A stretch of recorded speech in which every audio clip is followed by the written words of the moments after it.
You can almost speak of hunter-gatherer culture in the singular, because wherever they are found, hunter-gatherers, at least of this band type that I'm describing, which is the predominant type, live in very similar ways. They're different in many ways. They have different languages, they live in different terrains, and they hunt and gather different kinds of species, and so on and so forth. But certain fundamental characteristics of how they live are similar across cultures.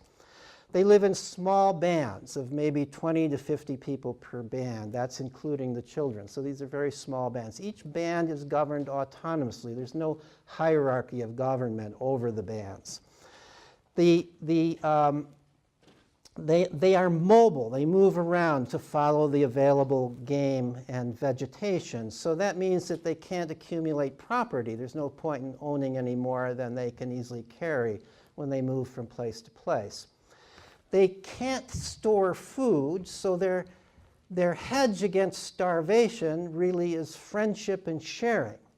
So if one family fails, if one man fails over a period of time to be able to bring back any game, it's no big problem as long as somebody is, because all the food is shared within the band, especially all the meat is shared within the band. They have a very, very strong ethic of egalitarianism, a very strong belief in equality. Their belief in equality is different from ours. We tend to think of equality as equality of opportunity. Everybody gets the same start, we wish. But their idea of equality is equality of results. It would be wrong for one person to own something that other people don't also own. In fact, anthropologists find it hard to work with them because they find that it's very hard for them to have two shirts when somebody else doesn't have any, and or very hard for them to hoard their food when everybody else is sharing food. There's this very, very strong, almost demand sharing. It's really unethical in a hunter-gatherer band not to share. And as part of this, there is this extraordinary belief in individual autonomy.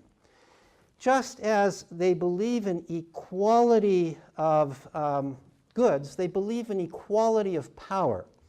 They don't believe that it's appropriate for one person to tell another person what to do. It goes, I mean, from our point of view, it goes to the point of being almost seeming ridiculous. And they don't tell children what to do. This is the hardest thing to get our minds around. They don't tell children what to do. And I've heard this over and over again from various different researchers.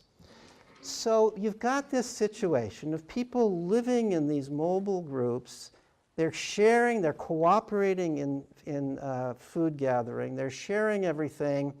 Children are there, and children are not being told what to do. So what are children going to do? They're going to play. That's what children do when they're not told what to do. They're going to play and explore. They're going to also, as it turns out, want to take part in some of the adult activities of their own accord.